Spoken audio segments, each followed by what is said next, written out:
Ya, halo semuanya, selamat pagi, siang, sore, malam juga. Untuk teman-teman yang bertanya-tanya, ini gimana kok di Navionics saya ada ICE-nya, ya. Kemudian ada kedalamannya. Kemudian ini garis-garis yang di sini. Nah, ini menunjukkan koreksi peta navioniknya ya, koreksi peta navioniknya yang menunjukkan ketika saya berada di titik ini kedalamannya berapa begitu. Jadi jika di sini kedalaman di peta itu 10, nah di sini ada 9,5 atau 10. Jadi masih sesuai ya untuk wilayah Makassar sini. Masih sesuai. Kemudian ini yang garis beda sendiri ini adalah catatan echo sounder saya. Sedangkan yang di sini adalah petanya, kedalaman di peta. Nah, untuk bisa seperti ini rekan-rekan saya coba dulu. Rekan-rekan harus memiliki sumber ICE atau sumber sensornya. Jadi seperti yang saya gunakan di sini adalah aplikasi Time Zero sebagai masternya. Sebagai masternya di sini ada sensor angin, ya, angin. Kemudian di sini ada ICE-nya juga muncul. Nah, kedalaman, kemudian data-data angin gitu ya. Oke. Jadi komputer ini berada di Anjungan, digunakan untuk alat bantu navigasi. Mungkin rekan-rekan yang lain sudah mengenal ECDIS ya, tapi di sini saya gunakan PC biasa yang saya instalkan ini. Kemudian seluruh sensor-sensor yang ada di sini saya masukkan jadi satu di komputer Anjungan. Nah, itu untuk membantu aplikasi, membantu navigasi. Oke, kemudian dari sini, dari seluruh data-data sensor yang dikumpulkan itu saya masukkan atau saya sebarkan melalui WiFi. Nah, jadi ketika saya berada di manapun di kapal, ya, ketika saya berada di manapun, selama saya terkoneksi dengan jaringan WiFi di kapal, maka saya bisa mengakses data-data posisi kapal, kemudian kedalamannya sekarang berapa. Jadi bisa saya akses ketika saya bangun tidur, kapal berada di posisi mana nih. Nah, kita bisa cek di situ ya. Kemudian untuk di Navionics mengkoneksikannya seperti ini. Jadi hasil koneksinya seperti ini, ada sonar, kemudian ICE, kemudian eksternal GPS. Eksternal GPS ini saya gunakan karena di HP itu ketika saya berada di kamar atau berada di lower deck itu tidak bisa menangkap sinyal GPS dari satelit ya ketika menggunakan HP. Nah, maka posisi untuk rekan-rekan yang mungkin GPS-nya itu nggak jalan, ketika GPS-nya itu nggak jalan, itu kemungkinan HP-nya tidak menangkap sinyal GPS. Makanya di komputer Anjungan itu saya pasangkan eksternal GPS. Ada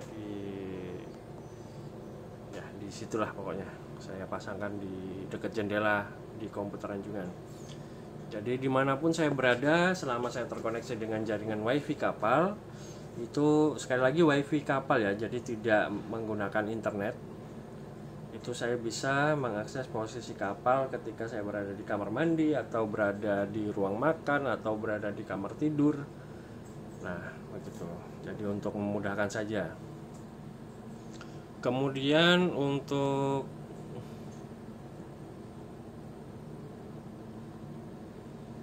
mana tadi?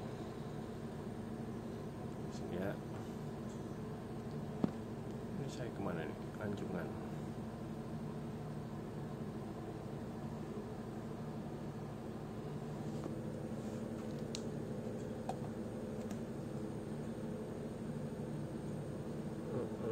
Bentar, koneksinya tadi keputus. Oke, sudah tersambung lagi. Oke, kita lanjut lagi. Jadi di aplikasi Navionics ini, dia tidak ada plusnya, yaitu catatan echo sounder kita ketika melewati suatu daerah itu langsung dikoreksi di peta. Tapi ini untuk internal kita saja ya, maksudnya untuk perangkat kita saja. Nah, ketika ini saya menggunakan aplikasi yang lain sebagai penampil atau display datanya. Kenapa saya menggunakan dua? Jadi saya menggunakan iSeller dan Navionics. Nah, ketika menggunakan iSeller itu ada posisi-posisi tertentu atau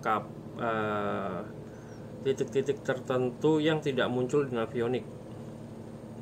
Mungkin kalian kalau mau mencoba bisa di lihat-lihat ya. Jadi ada posisi yang tidak muncul di Navionics, tapi pada kenyataannya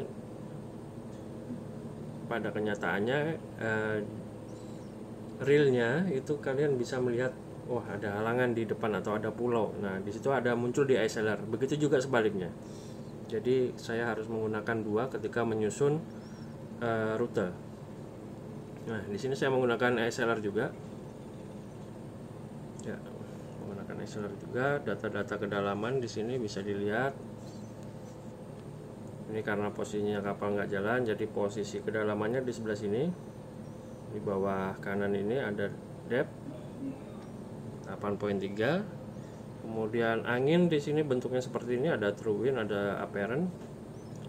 Kemudian menunjukkan arah anginnya datang dari mana. Nah, selain itu juga di sini headingnya sama dengan yang ada di komputer induk ya. Sini 36, yang ada di sini juga 36. Oke. Kemudian untuk waypoint di sini akan menunjukkan ketika jalan, posisi kapal jalan, maka time to go (TTG). Kemudian itu untuk menunjukkan waktu tempuh dari posisi kapal ke rute. Kemudian ETA, estimasi waktu kedatangan ya. Hampir sama seperti di Navionics juga, tapi beberapa titik di peta atau di iSeller ataupun di Navionics itu bisa ada yang di Navionics ada, tetapi di iSeller nggak muncul. Begitu juga sebaliknya, di iSeller muncul, di Navionics tidak terlihat. Nah, untuk Navionics sendiri seperti tadi ada di sini, kalian bisa pencet di kanan atas ini untuk menunjukkan waktu tempuhnya. Di sini length ini jarak tempuh, kemudian ETA-nya ini dari kapal sampai ke titik akhir. Jadi di sini jamnya jam berapa. Nah, ini waktu time-nya dibutuhkan 450 hari. Ini karena dia menyesuaikan dengan knot yang bergerak di atas itu ya. Itu kalau 0,0 yang nggak jalan dia. Kemudian di sini ada waypoint, catatan waypointnya bisa kalian catat kalau mau dicatat, kemudian di rekap di peta kertas. Begitu. Ini catatan biasanya untuk dari kapal ke posisi waypoint. Dari kapal ke waypoint 1 ini 0,8 nautical mile, dibaringkan 0,07. Timing nggak jalan karena ininya posisi kapalnya belum di start ya. Nah, begitu kawan-kawan, mungkin dengan video saya ini semoga kalian bisa mengerti. Tujuannya saya membuat aplikasi, bukan membuat aplikasi, tapi membuat sistem yang bisa memudahkan saya untuk memantau pergerakan kapal.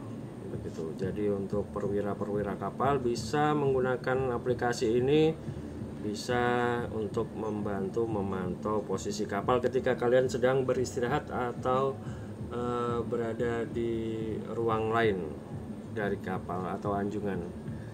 Ya, begitu saja untuk video kali ini. Terima kasih telah menonton. Silakan bertanya. Selamat pagi, siang, sore, dan malam.